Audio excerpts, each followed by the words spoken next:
Bismillahirrahmanirrahim. Assalamualaikum warahmatullahi wabarakatuh. Kami dari kelompok 2A akan mempresentasikan materi tentang perencanaan pembelajaran pendidikan agama Islam masa anak-anak akhir. Yang beranggotakan saya, As Astuti, Rizky Amalia, Prita Aulia, Intan Dwi Septiani, dan Uswatun Hasanah.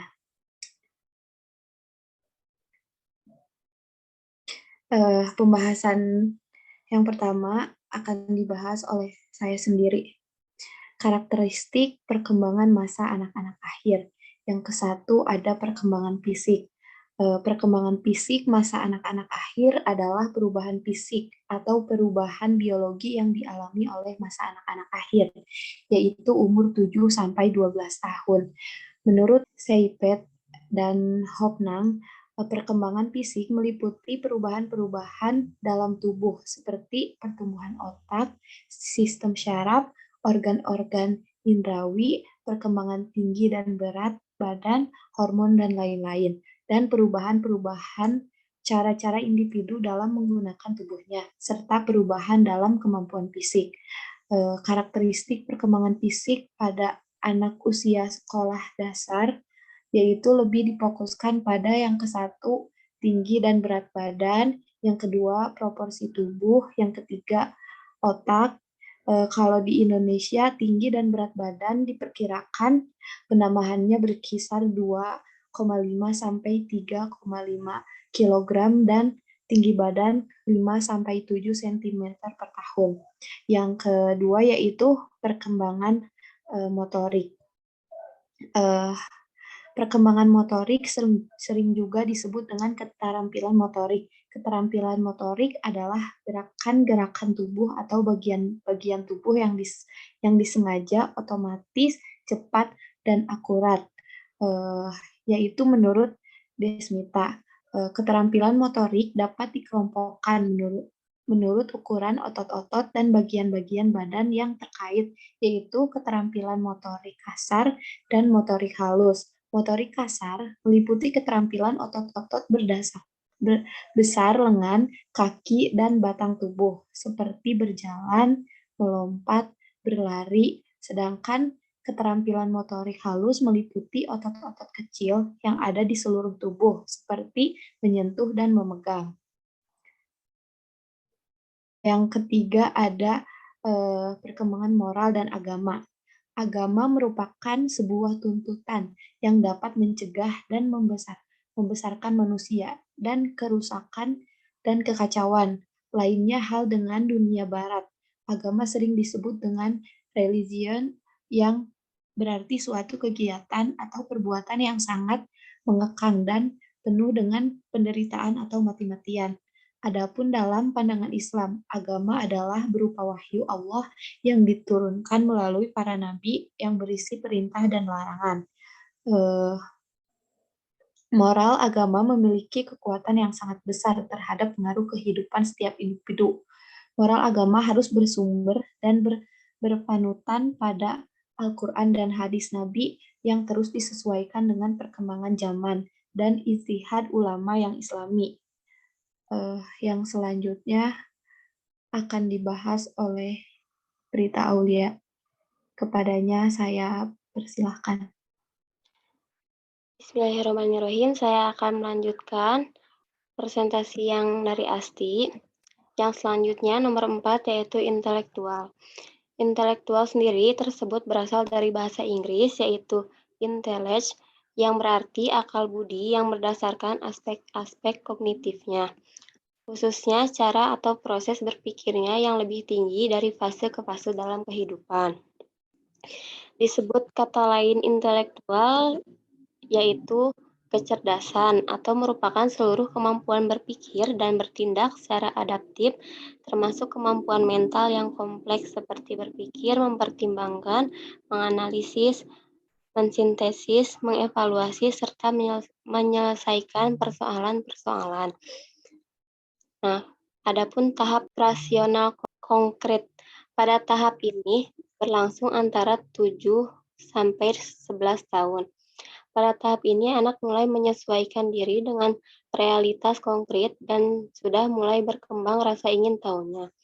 Interaksi dengan lingkungan termasuk dengan orang tuanya semakin berkembang dengan baik karena egosentrisnya semakin berkurang. Nah, pada tahap tersebut, seorang anak sudah bisa mengamati, menimbang, mengevaluasi, dan menjelaskan pikiran-pikiran orang lain dalam cara-caranya yang kurang egosentris dan lebih objektif. Kemudian bahasa. Bahasa adalah sarana atau alat komunikasi yang berfungsi sebagai alat untuk menyampaikan pesan dalam bentuk simbol-simbol yang telah disetujui bersama. Perkembangan bahasa tidak dapat dipisahkan dengan perkembangan fungsi otak, sebagaimana kita pahami bahwa otak manusia memiliki fungsi yang fundamental dalam struktur biologis manusia. Pada usia ini, yaitu usia 7-8 tahun, bahasa anak mengalami perkembangan yang sangat pesat. Anak lebih memahami tata bahasa, sekalipun terkadang menemui kesulitan dan menunjukkan kesalahan, tetapi anak dapat memperbaikinya. Kemudian anak telah mampu menjadi pendengar yang baik, anak mampu menyimak cerita yang didengarnya, dan mampu mengungkapkan kembali dengan urutan dan susunan yang logis. Yang selanjutnya ada sosioemosional. Yang pertama, perkembangan pemahaman diri, di mana masa kanak-kanak pertengahan dan akhir, terutama dari usia 8 hingga 11 tahun, anak-anak semakin mendeskripsikan mereka sendiri dengan karakteristik psikologis. Yang B, memahami orang lain. Sudah dijelaskan tentang kemajuan dan batasan pemahaman seorang anak kecil terhadap orang lain dalam pandangan Robert Selman. Pada sekitar usia 6 hingga 8 tahun, anak-anak mulai memahami bahwa orang lain memiliki perspektif karena beberapa orang memiliki akses terhadap informasi. Yang C, penghargaan diri dan konsep diri positif merupakan karakteristik penting yang mengindikasikan kesejahteraan anak-anak. Para penyelidik kadangkala mempertukarkan penggunaan istilah penghargaan diri, self-esteem, dan konsep diri, self-concept. Baiklah, di sini saya akan menjelaskan penjelasan selanjutnya, yaitu tentang metode pembelajaran pendidikan agama Islam pada masa anak akhir. Secara harfiah, metodologi dapat diartikan dengan sekumpulan metode atau cara untuk melakukan sesuatu, atau dengan istilah lain, dalam konteks ini adalah sekumpulan metode atau cara untuk melakukan kegiatan pendidikan.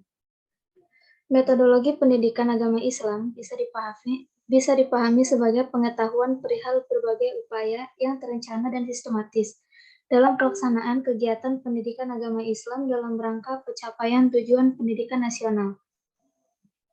Peranan metode dalam pendidikan berasal dari kenyataan bahwa materi pendidikan tidak akan dapat dikuasai kecuali dengan menggunakan metode yang tepat. Dari pengertian di atas dapat dipahami bahwa metode pendidikan adalah cara yang ditempuh atau jalan yang dilalui oleh pendidik untuk mencapai tujuan pendidikan. Metode pendidikan terkait erat dengan tujuan pendidikan, pendidik, peserta didik, maupun nilai dan norma yang mendasari pendidikan itu. Adapun beberapa metode pendidikan Islam yang perlu diterapkan di sekolah.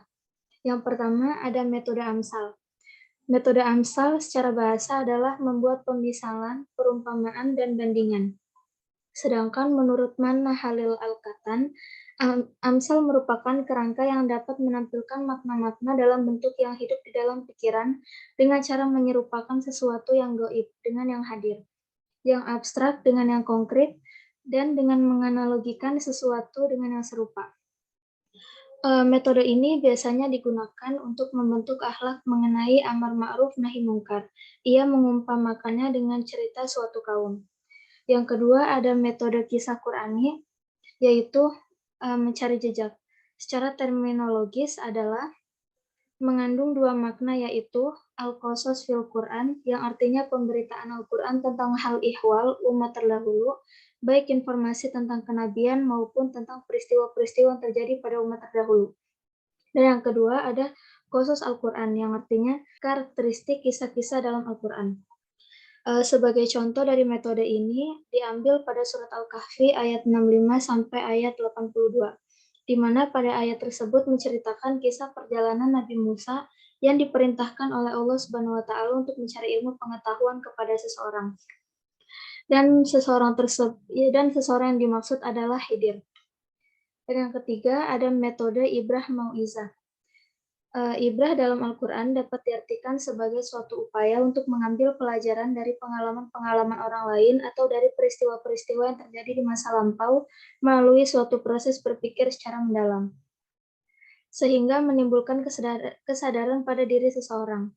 Adapun mau'izah didefinisikan oleh Abdurrahman An-Nahlawi sebagai sesuatu yang dapat mengingatkan seseorang akan apa yang dapat melembutkan kalbunya yang berupa pahala atau siksa sehingga menimbulkan pula kesadaran dalam diri.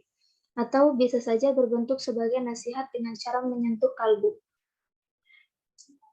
Dan yang keempat ada metode targhib dan tarhib. Targhib adalah strategi atau cara untuk meyakinkan seseorang terhadap kebenaran Allah melalui janjinya yang disertai dengan bujukan dan rayuan untuk melakukan amal soleh.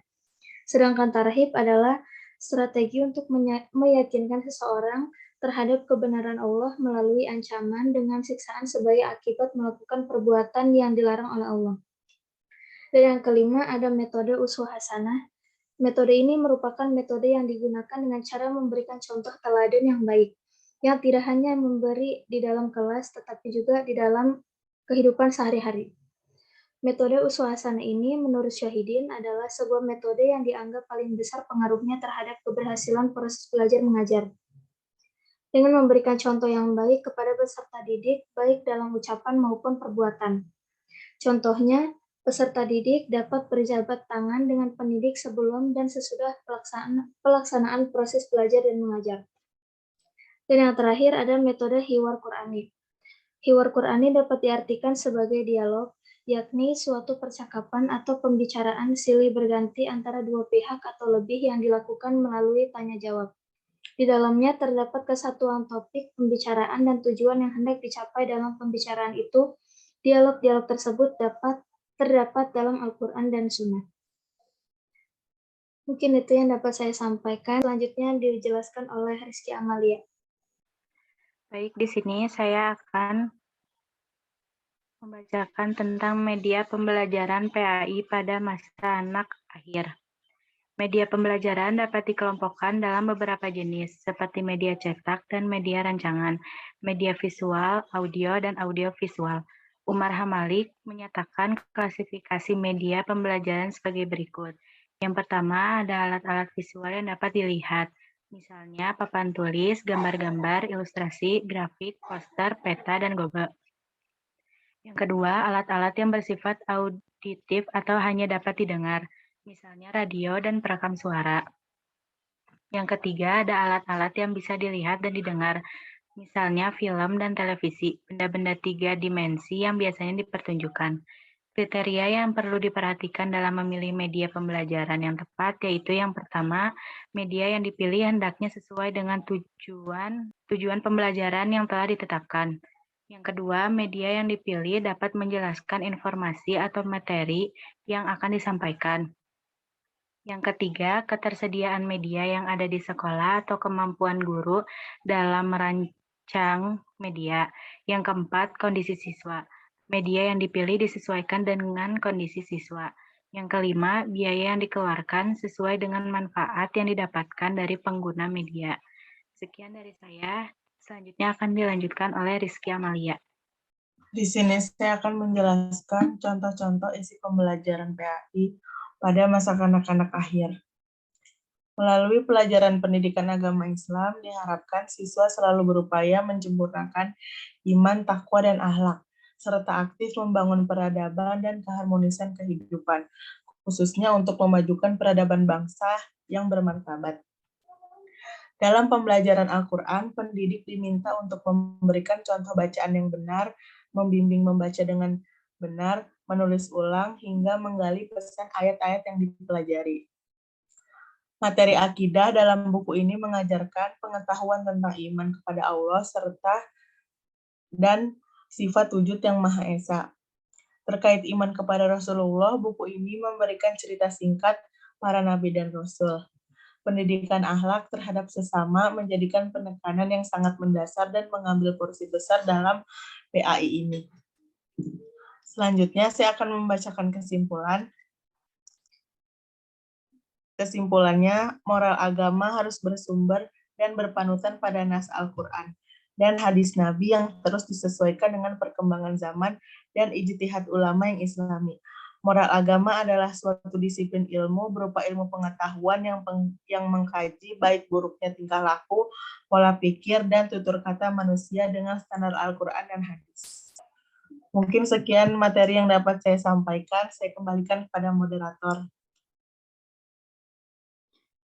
Sekian presentasi dari kelompok kami. Mohon maaf bila ada kesalahan. Wassalamualaikum warahmatullahi wabarakatuh.